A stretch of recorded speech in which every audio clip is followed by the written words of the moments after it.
This is Between Hook Sets. I'm Jason Walter from In Through the Outdoors with my partner in slime, Kurt Underhill from the Fishing Crew. What is going on tonight, my man? Well, more drama in the digital world. Oh, yeah. Can't quite get hooked up yet, but maybe it'll happen. I'll pop this up real quick here because I don't know what's going to happen. We're hoping to have Austin Earley on the program. But we're having that ever popular digital whatever microphone camera thing not working. You would think this is 2024. Crap ought to just work. Yeah, right? And it just doesn't sometimes. No, but I know. You know, it's the world we live in, man. I mean, unfortunately, it doesn't. But you know, yeah. And if we don't get him on tonight, we will have him on because if anybody out there has not heard, he now has the second state record in the books, and he shot an absolute giant, beautiful elk. 383 new state record, typical elk, and pretty awesome. And Earley's a great dude, hardcore fisherman, hardcore hunter. So if we can't get him on tonight, we will definitely, we got a guest for next week already, but if we can't get him on tonight, we will get him on soon afterwards. But I mean, dude, first ice. Yeah. First ice this year. Ice. Yep. And show season's slowly wrapping up. I know neither one of us made the St. Paul Ice Show. Kind of, maybe a little intentionally. We didn't figure with how bad the season was last year that there would be much to see. So yeah, that's kind of how I felt. You know, I don't want to poo-poo on Sioux Falls or anything of that nature because it was a good show. But the shows aren't what they used to be. And this year there were a lot of really cool people there. That little goofball, the term of endearment I have for him is doofus. Is it Jaron Clinch? Buddy Jaron? Yep. Buddy Jaron? You know, I would have been fun to meet him. Jay Siemens was there. Would have been fun to see some of the old regulars like Brian Brosdahl and those guys. It would have been great. You know, but nope. Maybe next year. And I'm kind of thinking maybe it's an every other year thing for me. Yeah. Well, and the thing what people don't realize, you know, obviously everybody knows last year's ice season was tough. You know, the lack thereof ice season. But what people don't realize is the year before was kind of tough as well. The ice came on pretty good in the beginning, and then we got a ton of snow. Across the ice belt. So it really kind of dampened the ice season out there. So, but ice season is here this year. If the Mother Nature could figure out her bipolar ways and realize if it's winter or if it's going to be summer again, because last weekend's 50-degree weather snap was wonderful, but I want either to get warm or get cold and stay one. You know, I can't get acclimated. And yes, cold. Yeah. Cold would be preferable. It's winter. It's time to be cold. Yeah, I agree with you. Now speaking of winter and all, you notice my tree. Oh yeah, you notice I've got the Between Hook Sets colored bulbs. I just noticed as you were pointing that out, you put some bulbs on there. Yep, I did that intentionally last week. I thought, you know, I'm going to leave it and each week add something to the tree before we get to Christmas. That was, you know. We might have to do a Christmas giveaway or something on your tree if somebody can notice something on there. We might have to play with that a little bit, but you know, it's ice season, long ways away, but ice season's upon us. We've already had a couple posts from across the country of people driving on the ice. I saw one. Do you see that video of that guy driving that small SUV dropping through up in Wisconsin? Like, guys, be safe out there. I saw your post last week about you falling through a couple years ago because another guy fell through, you know, had good ice and he went across the heave and fell through. So no ice is safe ice, you know, just be careful. And you ice fish long enough, you'll probably go through at some point, you know, so be careful out there. And you know, if you're, you know, dealing with the entire season, if you're just going to go out in the middle of winter, you know, chances are you're probably not going to run into that because you're going to be on 16 plus inches of ice and that's all well and good. But when you're doing the early to late it's a whole different story. And speaking of late, let me pop this up quick. This really bummed me out. I've not seen snows and blues this close in a long time. I'm guessing because these things were 50 yards from us, they weren't flying. So Bird flu. Yep. Yeah, They there's weren't. still, I mean, a couple years ago that bird flu went through really bad. We got it in the springtime on the honkers out here, and it was the craziest thing in the world. You'd see them just flying in circles as fast as they could fly in a circle. It looked like they were in a blender. Yep. And they would flip upside down, fall out of the sky. Yeah, just sad. And, you know, Game Fish and Park said, don't touch them. If you're going to touch them, wear gloves and throw them away. You know, get rid of them. So I think their study's saying it can't transfer to humans, but it's not worth risking. At this point, I think anything possibly can, because we're in a different world these days. You know, who knows? Yeah, Fauci will get a hold of it and morph it. Let me just do this here real quick, because I popped that thing on Facebook, and maybe some people are wanting to hear from Austin a little bit. I'm going to put him on speakerphone on here. We're going to phone him in real quick. We're going to phone a friend in, and then we'll have to get him on later date. And that's fine. Austin, are you there?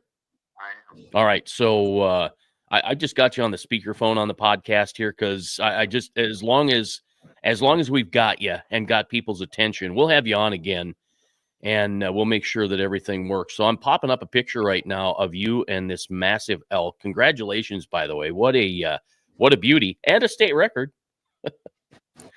Yeah. Brian or Chasen, you might have to plug him into your board, because I can't hear him. You can't hear him at all. No. Well, you had to plug him. You had to plug into the board last time. Remember?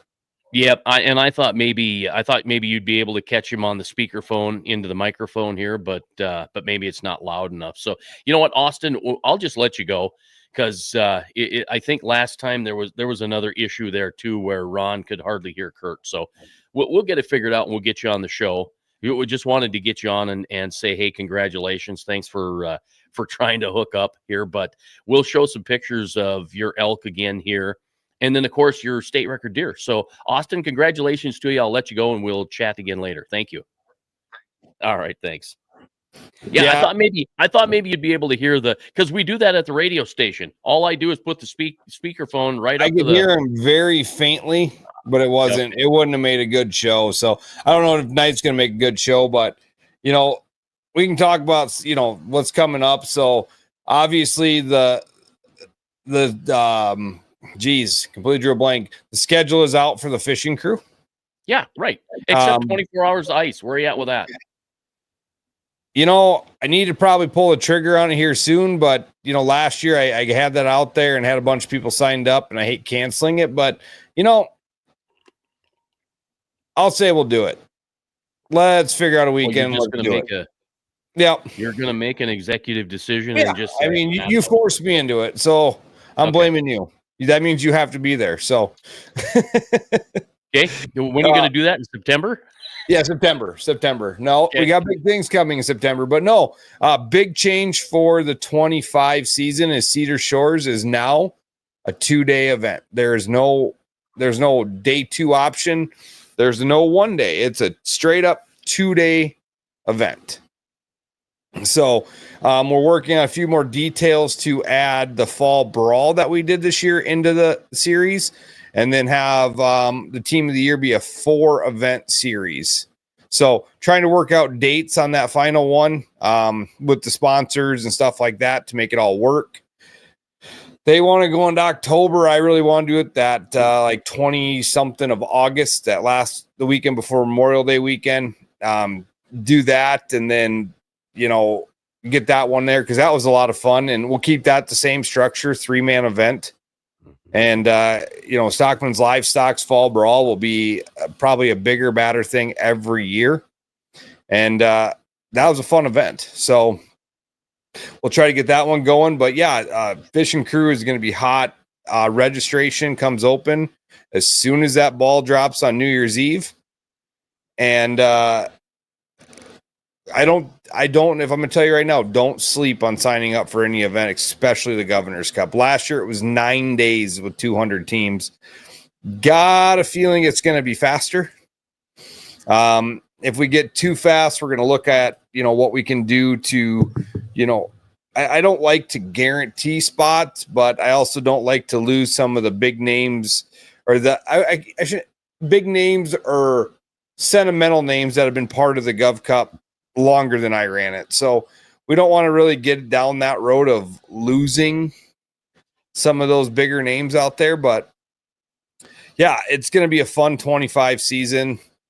Trying to work on some more sponsor stuff, get some stuff done like that. It could be a good year. It's going to be a good year. It's not could be. It's going to be a good year. We got some fun stuff coming with the media side of what we're going to be doing. Get a few more things that we're going to do there and try to get people a little more exposure. And it's just going to be. I don't know. I mean, what are you thinking? I mean, where's your head at? Are you thinking ice fishing? Right now, I'm thinking ice fishing, which is fine, but my head is still kind of. I guess I'm cranked on the whole April thing. We've got a busy April coming up with the Cedar Shore and then Lake Sharp showdown, and doing some things different there, doing things differently like we might do for something else. So, I'm still trying to wrap my head around that whole thing, and work on those connectivity issues that people kind of complain about. You get your keyboard warriors that bitch, and I get it. I understand that. When things are goofy, and so I'm looking at that stuff. You're looking at other stuff. So hopefully we're taking care of that. Live leaderboards and stuff that people can see, and all those little things that sometimes we think, does it really matter? But then you have a bunch of people that will be, they're always the negative Nellies on there. Can't get into your this, can't get into that. Okay, well, we're going to take care of that and really dumb it down and make it simple. Yeah. So luckily we've got a winter here to figure that out, and I hope people are surprised. I hope they're very happy with the fact that they're not going to have to look around for stuff. It'll be there, multiple camera views, different things like that. So yeah, I don't know. I'm not a TV producer, but I stayed at a Holiday Express. No. I stayed at the American Inn for Pier last night. I stayed at the American Inn. Yeah, right. And so, right. Yeah, you got to do the sponsor thing there if you can at all make it. It's okay. I'm a limo driver. American Inn Express, but it's an okay. I'm a limo driver. Yeah, right. Yes. Yeah, exactly. So yeah, I'm pumped. We'll see where it goes. And we're working on some other things. It's going to be kind of interesting. You got Seth Fighter, who signed up now with Vexus. Big news there. John Cox over to Vexus. Yep. So, could somebody, George, talk Seth Fighter into fishing the Governor's Bass Cup? Could those kind of things happen? And then you've got the National Walleye Tour, who is a week prior to the no piggybacking. That's right. It's they will be Thursday, Friday. Yeah. We will be Saturday, Sunday. That's right. So it's right tight. So is that going to bring more of the National Walleye Tour guys into the event? We'll I guess we'll see, right? Yeah, we should see. It's gonna be a busy week. It's gonna be a busy week in Pier. A lot of stuff going on. I know I've been talking with Vexus and Downstream Marine, the Vexus dealer in Pier, about having some stuff go on the week of that. So really looking forward to that. And I mean, I just can't wait. I mean, this time of year, I was telling you earlier, I kind of get we go, and I kind of get a little slump, and then, it's time to, New Year's is going to be here in no time, and then we're going to be seeing everybody in the open water in Chamberlain. We moved the Chamberlain event to the second weekend of April.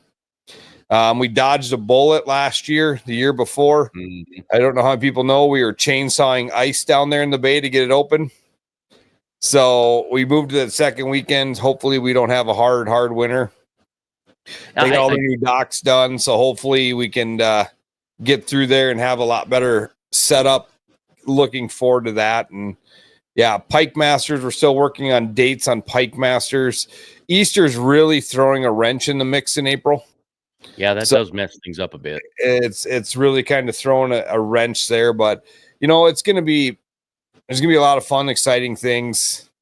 The aspect of what you're bringing to the table and the whole crew, but The whole crew, Zach and everybody. Yeah, right. Nate, everybody. Zach, Nate, everybody.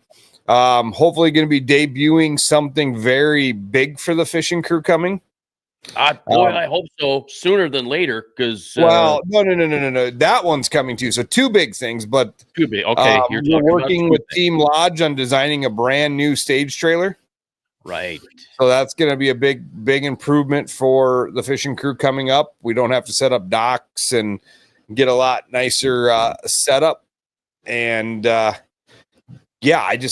am so jacked on the seasons to come. And I got to thank every single angler, wife, family member that's encouraged them guys to be out there for supporting us.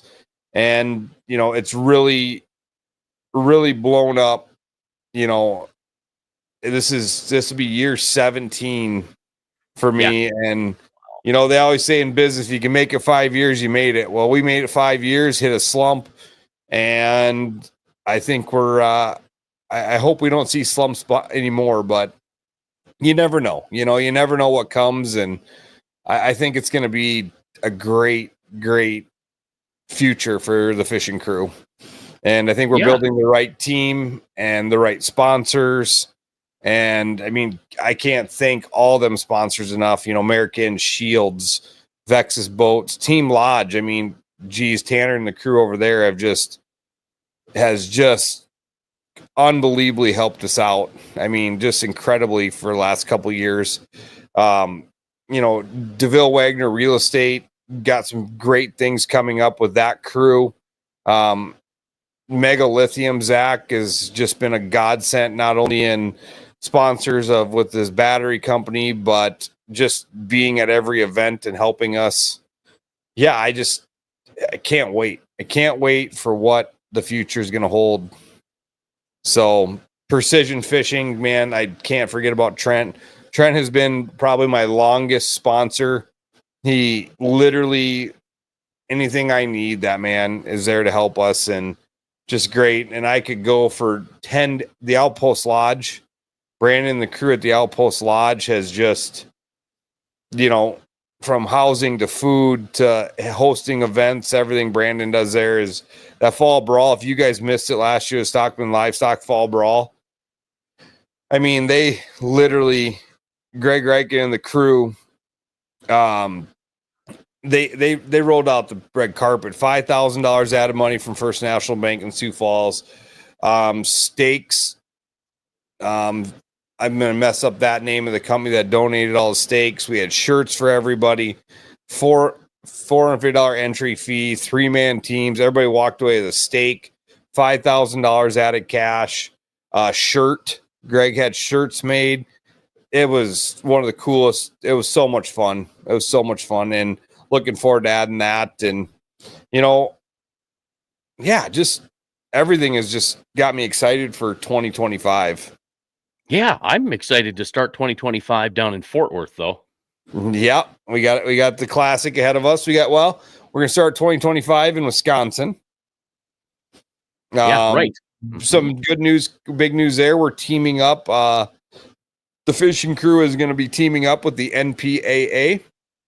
If you don't know, the NPAA is the National Professional Angler Association. You're going to hear all about it next week. We're getting some stuff worked out. There's going to be a code for all the anglers that want to sign up for the NPAA. We're going to get all the details next week. We'll give you that code next week. Get that all going and sign up for the NPAA because it's a great organization.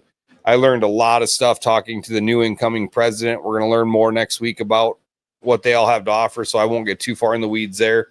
But we start there. Go to the NPAA conference in January. Wisconsin Dells, and then to Fort Worth, Texas, man, the Bassmaster Classic. And I'm telling everybody that's watching and anybody out there, if you like bullhead fishing, right? I don't care if you give a damn about bass fishing. If you are a fisherman, and like shore fishing, bullheads, I don't care, or a diehard tournament angler, put that on your list of places to go. Yep, it was cool last year. Yeah, it was really cool. Get some friends together and drive down there. It's not that big a deal. You know, I mean, when it you was got a guy like honestly Nate that can do most of the driving, it's easy. The Super Bowl meets a Kid Rock concert. Yeah, true. I mean, it was literally like going to that. The energy when, I mean, Sherry, my wife, was laughing at me when we got there and how that stadium last year was set up. You walk in the front doors and you can walk straight and you're at the highest level of the auditorium. And I walked out there and nothing was going on yet. People were getting in their seats. And I was just like a little kid in a candy store going, someday we hope to bring this to walleye fishing. 30,000 people watching weigh-ins. I mean, lights and videos and people driving around the arena throwing stuff. And what a cool, awesome event. Yeah, I agree. You know, and maybe we're going to make that work in the walleye world. Who knows? You know, got a lot of work to do, but we're talking about it. You know, trying to make it work and make things happen. What do we have here? Can't wait to get back out on open water and pier in Lake Hawaii. Oh my! We got him. Oh, are you kidding me? We got him. You got me rambling, man. You go over and use the neighbor's Wi-Fi? Can you hear us? Well, you know, we can see him, but we can't. I don't know if we have audio. I don't think we have audio. Can you unmute yourself? Let me see. No, he's not muted. We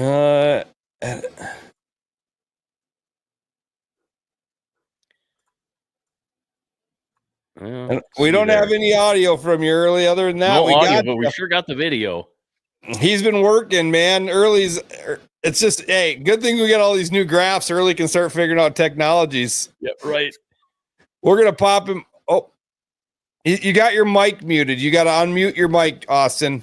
Click the mic button to unmute it. Oh, there you go. Okay, now I did. I went back.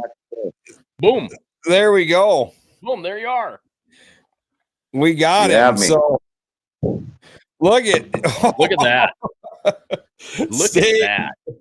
I mean, look at all those deer in the background, but that is so. Let's start there, Austin, since we got you on now. That's a 2013. You shot that in 2013, right? Or wasn't that, or 2015? 15. That the state record deer was 2015. Okay, so 2015 was the state record deer. So that one is, I mean, and that state record bow buck. What did that come in for a score? I can't. Well, he was actually the official score. The official score is 242. 242. But okay. It's 241.08 is what's in the books right now. This deer actually, when I harvested him, and I was going to do a full body mount on him, I basically did all the skinning myself, and I was down to the last couple cuts up on the head that evening, and it slipped out of my hand, and one of the tines hit the concrete and went flying across the shop. So a tine broken, and I can't remember exactly how it is. Actually, this deer did change the rules between Boone and Crockett and Pope and Young. I believe Pope and Young was, if a tine is broken and you have all the proof of it, then they'll panel judge it and they'll accept it. Boone and Crockett, I believe, has always been a broken tine is gone, a broken tine is gone.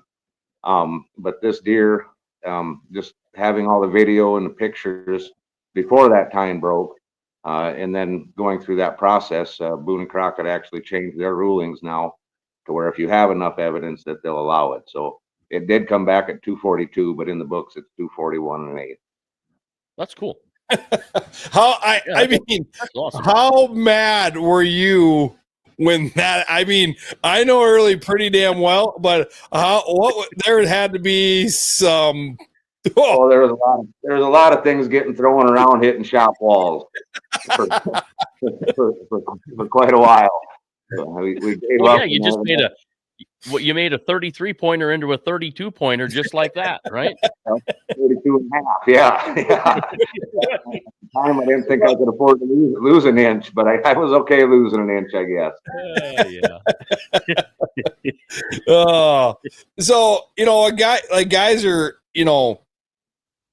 I always explain to guys, like I spent over the last 15, 16 years of knowing you, Austin, like you're a diehard fisherman, but when it comes to big game hunting, like that is your absolute jam.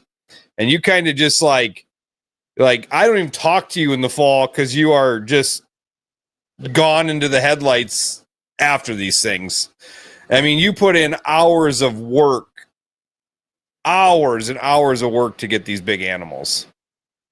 Yeah, I do this. The big whitetail, that was 9.5 months of my life from the time I found him to the time I was lucky enough to harvest him.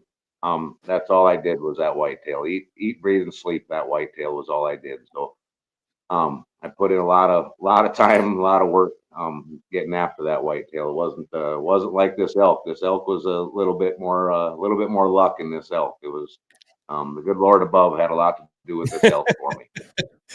But I mean, I remember talking to you, and you were supposed to fish the fall brawl, and you're like, I got an elk tag, dude. I'm not fishing. I don't care. I've got my prairie elk tag, and I'm going after it. Yep, and that's exactly right. I drew that tag, and it took me 24 years to draw that tag. And I've been extremely lucky throughout my life drawing tags here in South Dakota. I've gotten most of our draw tags, the elk, and now I've gotten a bighorn sheep. So I've only got 2 tags left to get through the drawing actually, and I'll have basically run the gamut on the system. Besides for the billy goat, but that one keeps coming and going. Yeah, so, that one hasn't been up for a while. So well, it was, and they just took it away again here last year, the year before they took the billy goat away again. So I'm not real sure what's going on with that one again. Now they must be going downhill a little bit.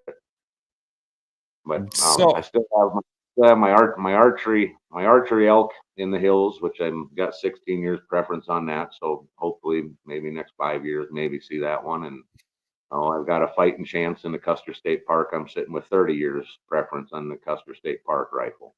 Those will be my last 2 tags to draw. So hopefully someday I'll get them both. We'll see. A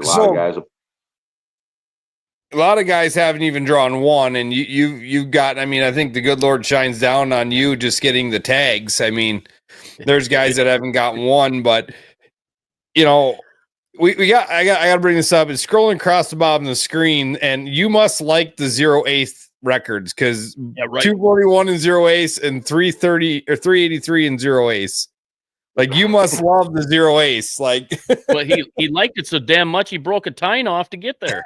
That's right. That's right. It's something about the 0/8s. It really gets it a little bit more about there. Austin, Kurt said that you had a dentist appointment and that maybe you're going to be swollen up, and you're doing pretty good. I was going to come in and I was going to make you feel better. And then I thought, well, wait a minute. We'll get you on the podcast and make an offer you can't refuse. You know what I'm saying? That's what I like about you, Brian. You're always there for the guy. Hey, I was worried about it for a little bit, but about a half an hour ago, I could finally smile again, and the numbness wore off. So I'm in pretty good shape because being a little late figuring out my phone getting on the show tonight. But you figured it out on your own there, so that I'm going to hand it to you there, give you a pat on the back for that. Let me bring this up because I was talking to Louie earlier too about having you on, and he said, "Oh, he's got that ram." So tell us the story. The ram was. Do you blame yourself for that one? You probably had a state record there too, from what I understand, right? Yes. The ram. Actually, I can. Maybe show the ram. Oh my!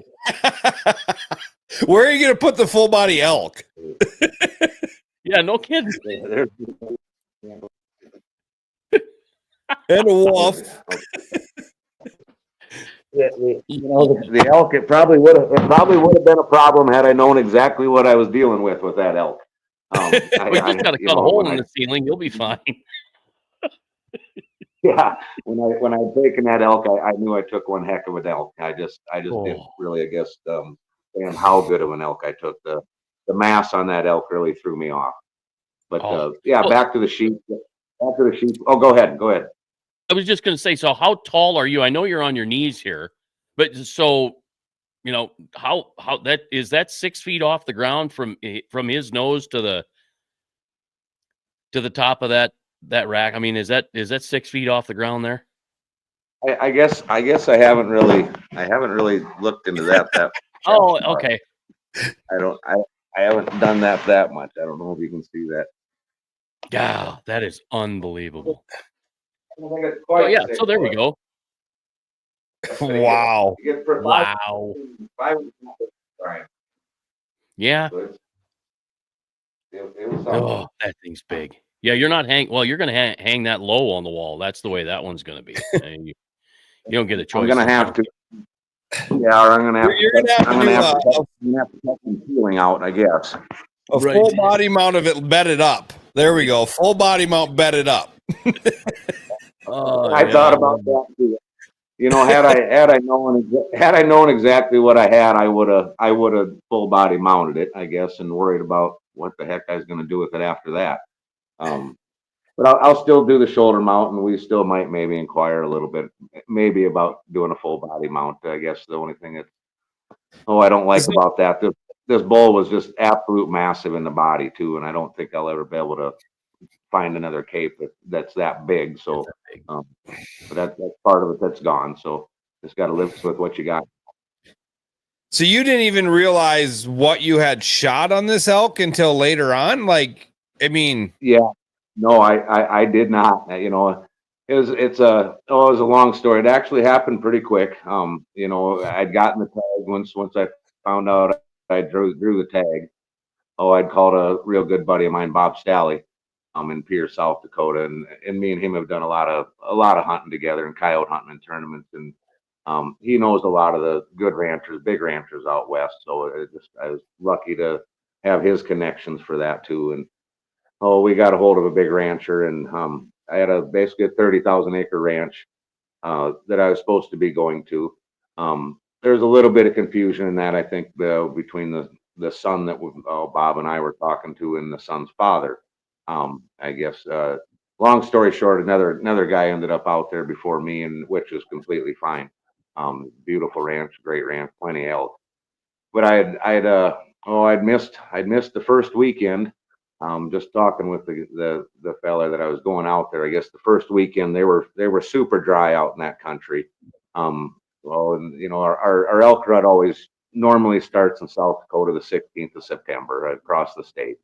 And they were super dry out there, and they didn't really want anyone out there until they got a little bit of relief, some cooler weather, some water. And it was only 4 or 5 days, and they did get some rain, so that was a good relief for him. But then he was busy with some family stuff, so he wasn't going to be around then either. So I basically missed out the first weekend of rut, the first whole week, and now I was going to miss out on the second weekend of rut. And I went to work that Monday morning, and I was just going bonkers because I knew I needed to be out listening to elk bugling and watching them fight rather than being at work. So I dropped everything at work that Monday morning, and I just headed west. I picked out a couple ranches that were by that big ranch that I was going to be on, and just started knocking on some doors. And the first, they were just all great ranchers out there. The first gentleman, he'd give me permission. Him and a friend had cow tags. They were going to go get their cows, and then he'd let me come into the ranch. And I went to the next gentleman, and we talked for a while. And the guy that was supposed to be coming out, but he hadn't heard from him at all and hadn't seen him, so he told me to go ahead. And heck, that was, I suppose, 3:30, 4 o'clock that afternoon. And I'd left that morning, and he'd pointed up to a gravel pit that he had, and he said, "You can go start up there," he said. And he said the neighbor took a good bull a couple days before on the other side of the cornfield. So I got up there, and I started hiking around the cornfield, and just looking for the right points to basically start glassing off of. And I found the right point to glass back to the other side of the canyon. And I sat down, and I started sweeping with my spot and scope. I caught a small raghorn and some cows. And by the time I'd done basically sweeping my spot and scope the first time, I was looking at this bull that I shot just like that. I mean, within 5 minutes of sitting down, I was looking at this this bull that I harvested. It was unreal. And there was a couple other bulls there that I was looking at. I didn't get to see too long, but this, the one that I was able to harvest really stuck out. And I was zooming in and out on him and in and out on him. And you could just see every time, just visible as all heck. And I looked on Onyx to see how far away I was. Well, I was 2.25 miles away from him yet. So that just told me even more that he was probably a little bigger than what I was even thinking. And so it was getting close to sundown, and I just decided to back out. And the most of the elk were on the other side of the canyon, so I had a good spot to go start in the morning. And I'd called my buddy Bobby Stalley again out in Pier, and his son George has never heard an elk bugle before. So, and he'd asked me if they're bugling, and I said, yeah, they were bugling. I couldn't hear them, but I could see them bugling in my spotting scope. All the few bulls that I was watching over there, that's all they were doing was bugling each other. And so he took his boy out of school the next morning, and they met me out there real quick, and we got up there, and we were just a couple minutes too late. This big bull and his cows, they tucked into the timber some. And there's not a whole lot of timber there. It's not like the hills, the different West River ravines full of timber. So it makes it a little easier hunting them, but at the same time, a little harder. If you screw something up, they're going to get out of there real quick, and they're going to go to the neighbor's place, and that's the end of your hunt. I guess he was in there bugling, and he wanted me to call him out, and I wanted to too, just because George and they were there. It just would have been a good hunt with one of my best friends and his son. But I thought about it a second, and I just decided not to call him out. We just the better option was just to let him be. He wasn't going to leave that ravine that he was in, and I knew he would follow the cows out the end of that ravine come evening and head up to the cornfield again. So it was pretty easy choice at that time. So we just backed out, and they had to go back town, and I waited till 4 o'clock in the afternoon, and I circled way around on the flat to come in on him a different way, just to wait for him to start coming out of these canyons. And I went through the flat and just got to the base of the hills and seen something shining in the trees, and threw my glasses up, and heck, there he was. I could see the top 3 tines of his there in the trees, just raking the trees. And he was 300 yards away, I suppose. And I had about 75 yards to crawl, belly crawl up to a little knoll, and if I could make it to that knoll, then I'd have a wide open view of him and his cows in the little meadow that they were in at the time. And I did that, and I just made it up and put the gun up over the little point, and I picked my head up over the point, and I just seen 3 cows going down into the hardwoods. And so I figured that they'd just gone in and I'd missed him. And all of a sudden another cow come out from the other side of the meadow. I suppose the meadow was probably 50 yards wide, I suppose. And so when that other cow come out, I knew that he was still on the right side in there gathering up cows. So I hurry up and got ready, and I put my scope on the cow that was coming through the clearing, and the sun was just directly in my eyes, directly in the scope. So it was good that I had one cow to look at. I was able to adjust my scope enough to where I could see him in the sun. And then after that cow jumped in, and then he was the last one. He come across that clearing, and I was right on him 200 yards. I basically just followed him and waiting for him to stop. And he did. He finally stopped right before the edge of the hardwoods, and I started squeezing the trigger. Well, that trigger won't ever go off if you don't take the dang safety off. So down in the woods, down in the woods he goes. So I got after chewing my butt pretty good for that. And I backed out, got in the next ravine, and ran halfway up and back over the saddle and sat down quick. And he bugled again. Well, he had already made it by me again. So I had to back out and run up the next ravine all the way to the top and come back over the saddle. And I sat down again. And there happened to be just a small clearing 200 yards in front of me. And then the end of the trees would have been 350, 400. So I had him either way he was coming out, whether or not I'd be able to get him, but I would have a decent shot at him. So I was sitting there waiting a little bit, and I knew they were still down below me. And all of a sudden there was a Jeep that come driving at the top of the hill right above these elk. And I'm just thinking, oh my gosh, what is going on here? And the Jeep just kept on bebopping by, and he never stopped. And those elk, they just stayed. They were 100 yards below this Jeep going across the hill. And the Jeep and those elk stayed there. And I wiped the sweat off of my brows, thinking that he was going to run them off the country. And he didn't. And So he left, and those elk, and it was getting close. Now the sun was down. I still had probably 20 minutes of shooting time, 25 minutes shooting time. The sun had just gone down. And I'd seen a cow come out in the clearing that was 200 yards in front of me, and I got on her, and he actually was right behind her. Well, and I never have, I guess, able to look at the whole bull close enough to really see what he was. I mean, I knew I was dealing with a really big bull. I just didn't know exactly what he was. So I guess the second time I was busy watching his horns when I should have been busy pulling the trigger again, and I didn't.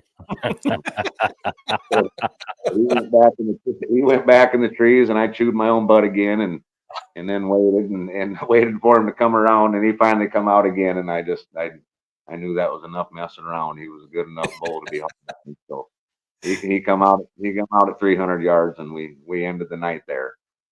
So it was, Boom. But so okay, so thank God, because I thought you were going to tell us you watched the Vikings game first and then decided to go back out and shoot it.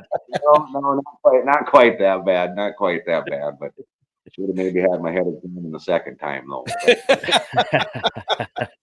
I mean, there was buck fever, and I mean, you like you said, you hadn't seen it that close to get a full example, and you're like, I mean, seeing that come out, I'd be mesmerized by that too. Like, Jesus, what do I don't even know how I'm going to pull it. Like, I don't know.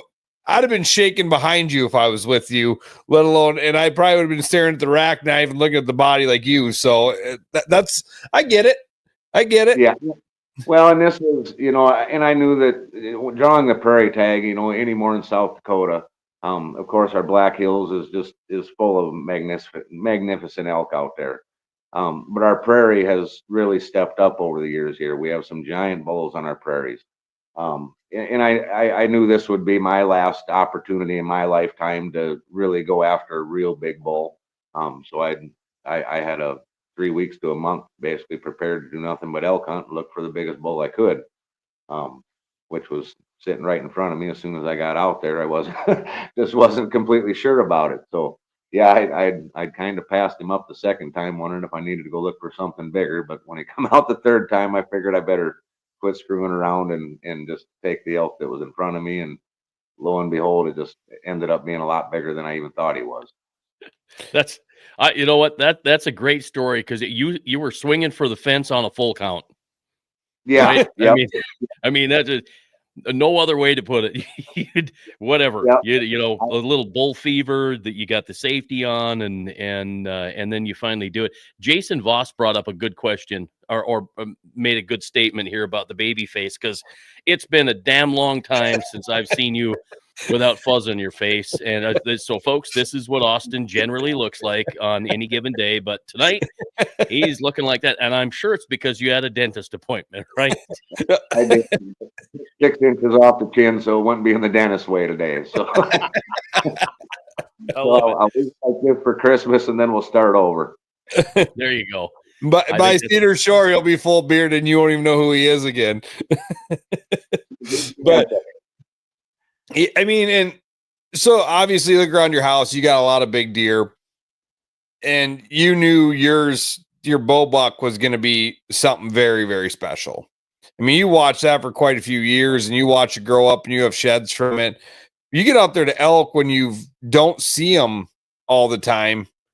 Like, how do you you had no idea that you could even be clipping the record books with this thing? No, I did not. Really, and us South Dakota guys, most of us don't do a lot of elk hunting or get to do a lot of elk hunting, so we don't learn how to judge these elk like we would our mule deer or whitetail deer. Most of us South Dakota guys can judge a deer from a quarter mile away and be pretty close to what he might be. I've just never really taken the time to look into and study the elk. I guess I just know you always look for big, wide, tall, everything.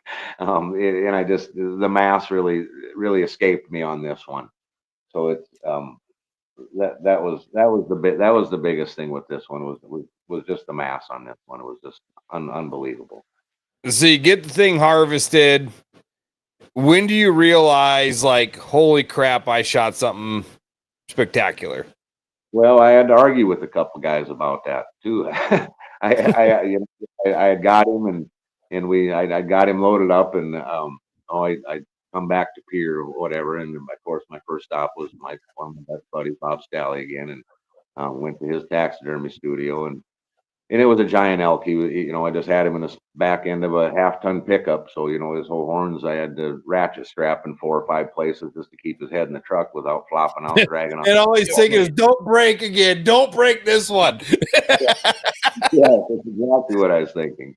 But I stopped at Bob's, and Bob threw a tape on he threw a tape on one horn, and he just doubled the other horn and gave him a spread, and he said 390, and I said, there ain't no way in heck this is 390-inch bull, Bob. It just can't be. Well, another buddy here in Brookings, Sean Lesner, he drew our raffle tag, our South Dakota raffle tag the year before, so he'd gotten an elk, deer, and antelope all in the same year. But he'd headed up to Harding to go look for a big bull up there. And as most of us know, most of the big gross total bulls are up in Harding. But he'd come out of Harding with a 399 and some change. So he come out of there with just a giant bull, and he'd sent me pictures, and that's kind of the bull that I was looking at, pictures or whatever going into this hunt, and some others. And of course, you shouldn't do that because pictures are always deceiving. Now that he's got his elk back, it's just a huge elk.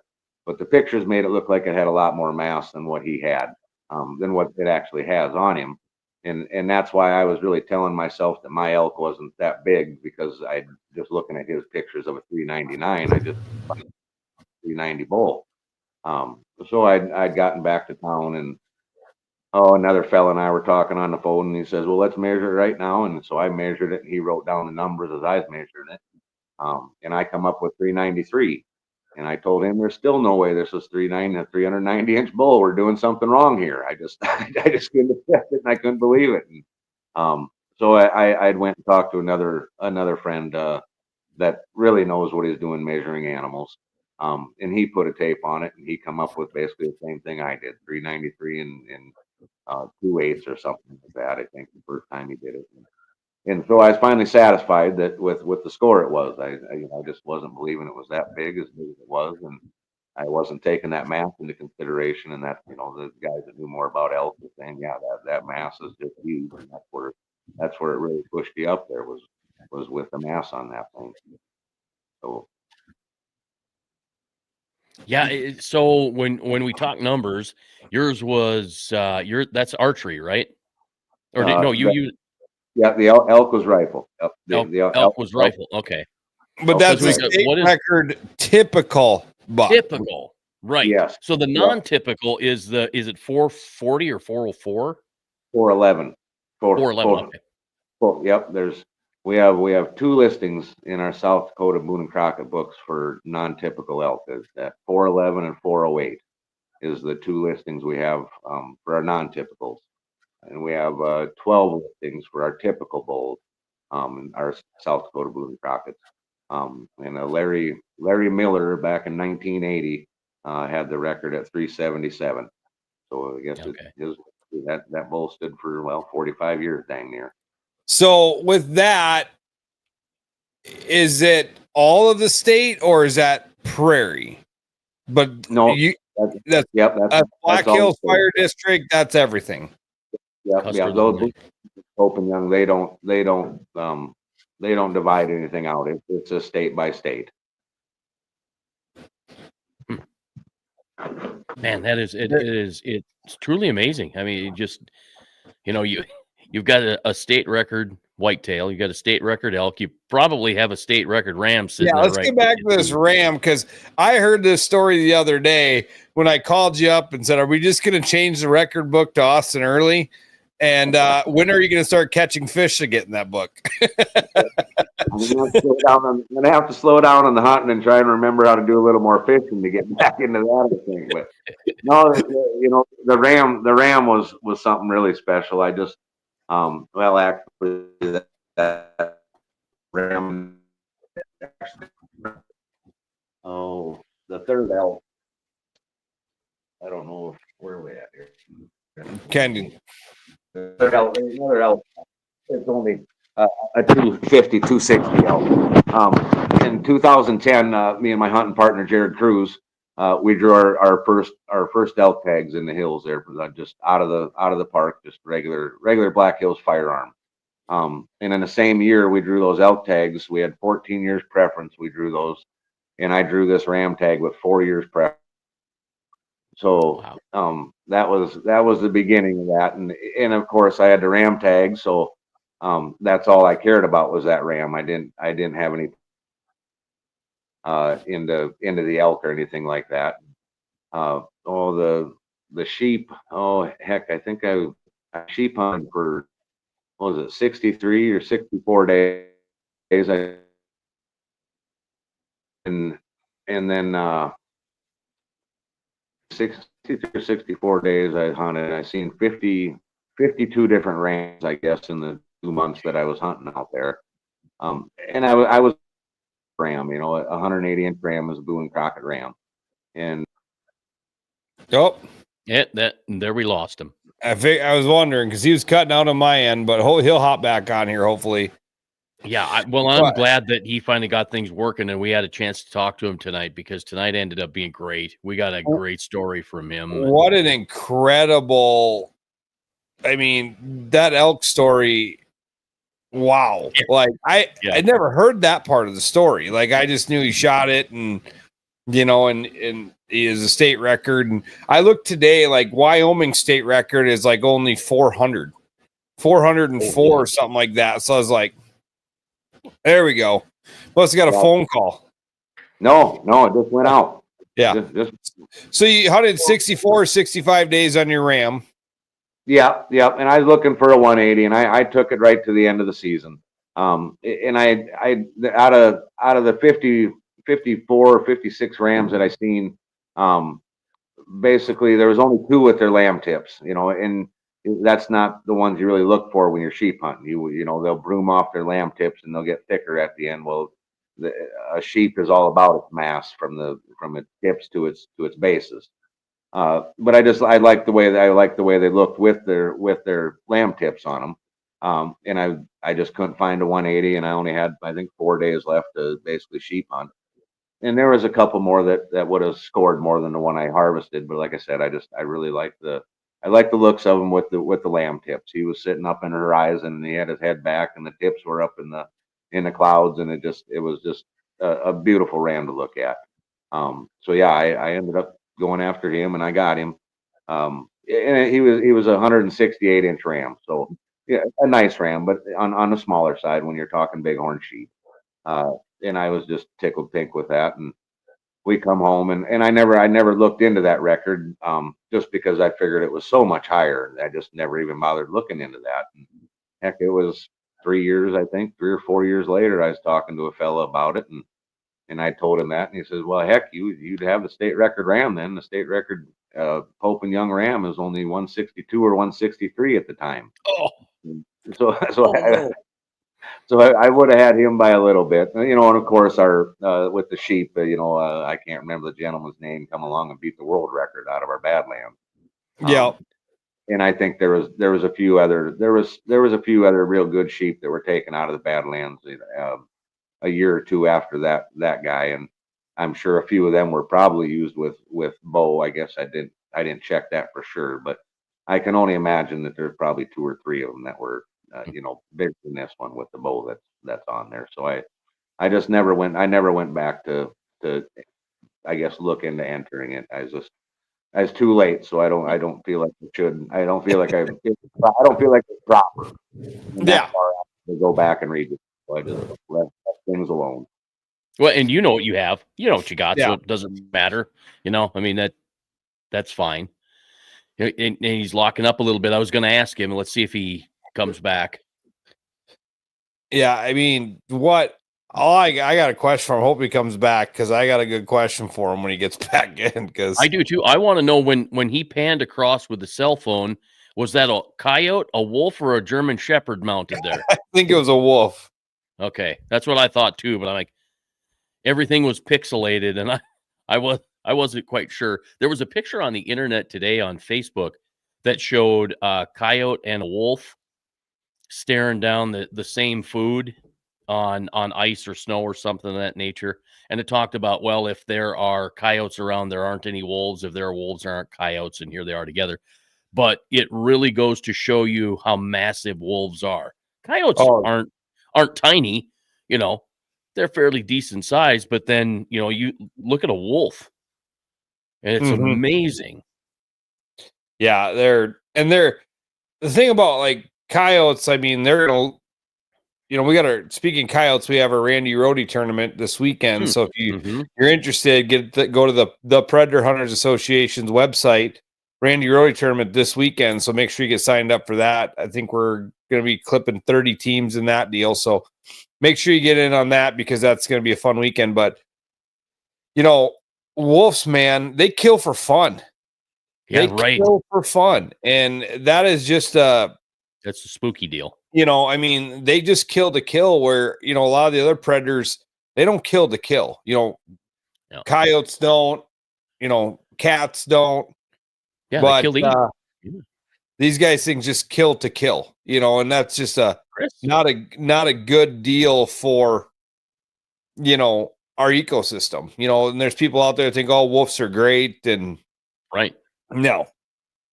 So excuse me. Yeah, it's I think I was talking to somebody the other day, and since Biden got in, like, you can't kill a wolf in the country, I believe, right now. So hopefully in January that goes back and we can take care of some of those things. So they're not a good thing to have in the system.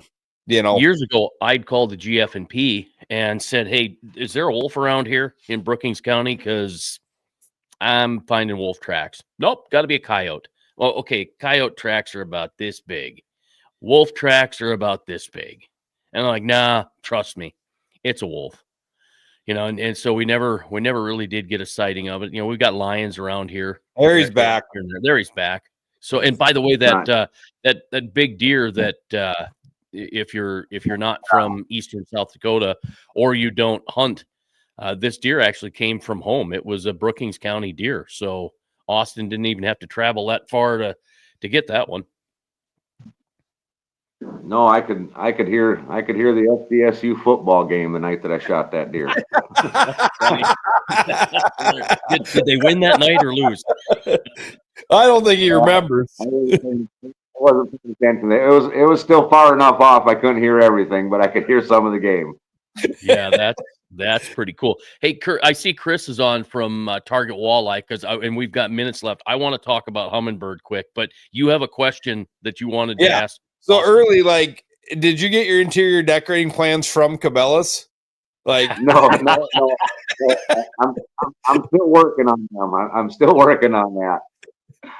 I've got a few heads in parts of the houses that I haven't gotten up in here. I'm almost to the point where I got to build a bigger garage. Yeah, you need taller ceilings. You pan around them like there's a full body mount deer. Oh, there's a ram. Oh, there's all deer heads. There's a couple little walleyes behind that deer. I'm sure they're not little, but they definitely look little behind that. Oh yeah, that's funny.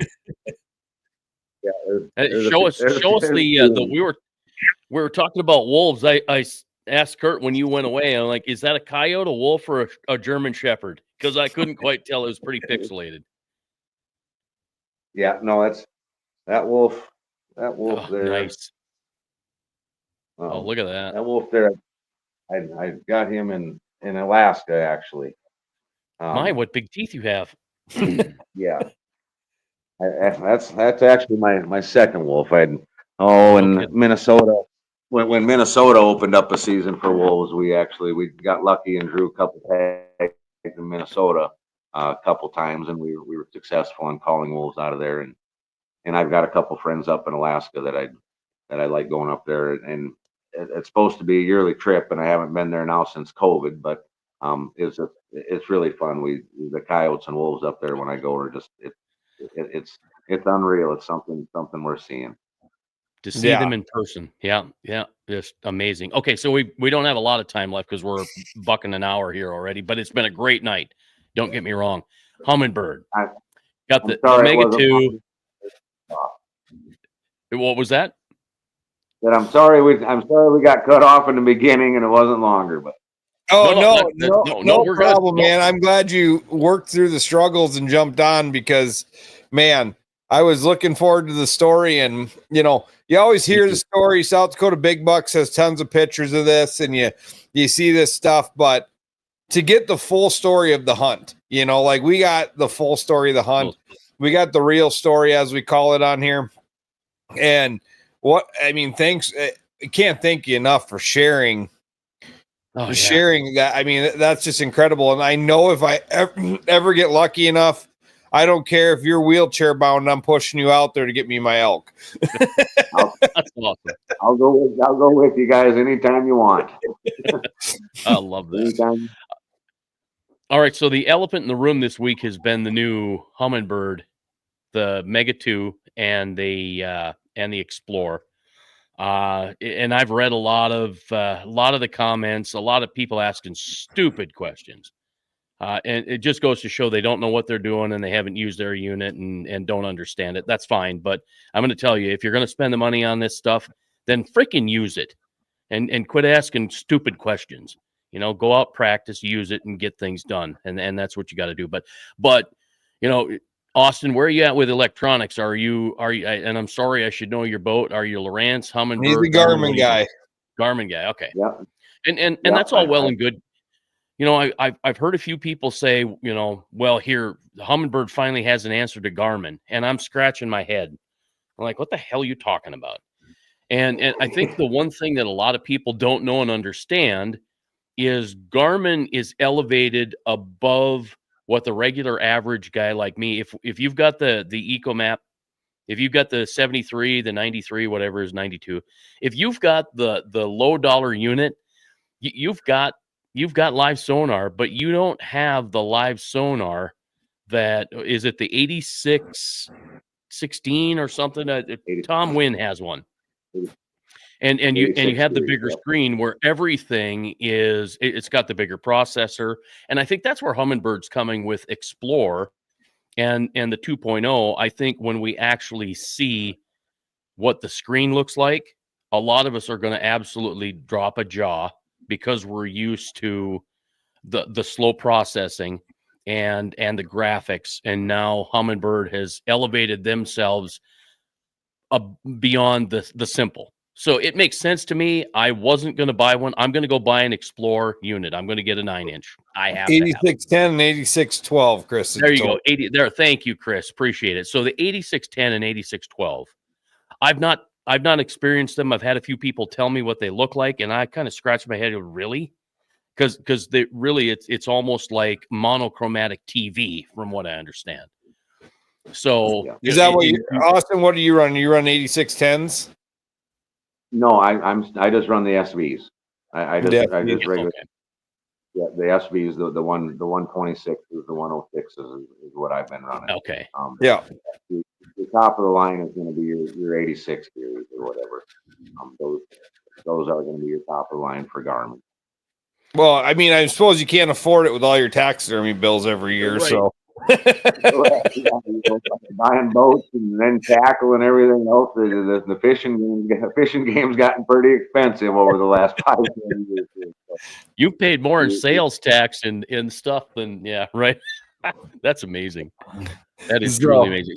So anyway, the Humminbird thing, whatever, for those people that are about the Helix deal, just go with the last update and use it. It works fine. You don't need another update. Just use the doggone thing. Yeah. And Lowrance will come along with something else. So, I think people just like to complain. There's nothing to complain about. Humminbird made a move, and they made the right move now.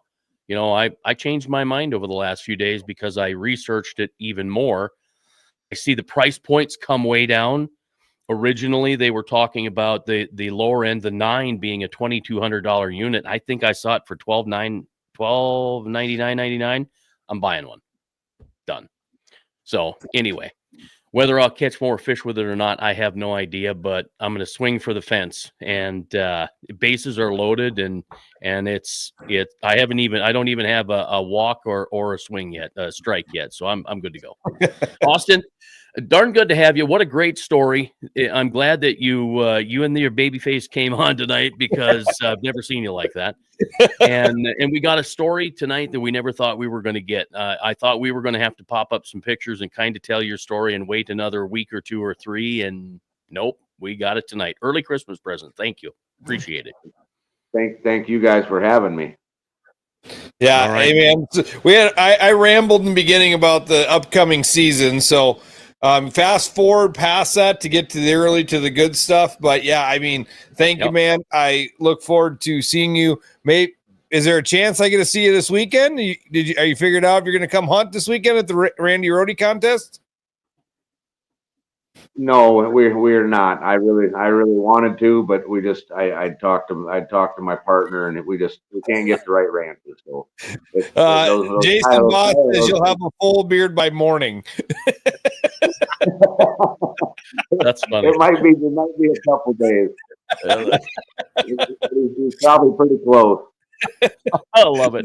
I'm jealous because I had to trim up because I had to do some headshots for the chamber board, but I thought I had to, and I'm like, I start No Shave November in August just so I can look like I got somewhere. What do you mean? You started that when you were 19. Come on now, tell the truth. My old man told me, he goes, don't even think about growing a beard till 35. He's a little off. It's going to be about, I think, 45. I'll be able to grow something, but yeah. I love it. All right, fellas. Keeps you warm in the winter time. Yeah, it sure does. It makes me itchy and scratchy, but well, hopefully I see you before Chamberlain early, but look forward to hearing or talking to you more. And now hunting season's over. I actually get my early phone calls again. He just disappears when it comes time to get time to come talk to me because he's not in the woods hunting something. Because I'm guessing you're probably still bow hunting, or you don't get anything that trips your trigger. No, there's nothing big enough around here. Actually, I didn't even get a bow tag this year. First time in my life since I was 14 years old. I never purchased a bow tag, and basically because that elk tag with the unit that I had, I had from September 1st until December 31st. So I had a long time to be elk hunting, and I knew I was going to be pretty picky about it. So I put everything else on the back burner and just concentrated on this elk hunt this year. Was my main goal. Well, I think you got it right. I can't wait for some elk jerky and sausage this spring. You did it right. All right, buddy. Great having you. Thank you, bud. Yeah, let me say this before we go. Austin Earley, better late than never. Thank you for coming on a little bit late. Appreciate it. All right, Merry Christmas. Thank you, guys. Thank you.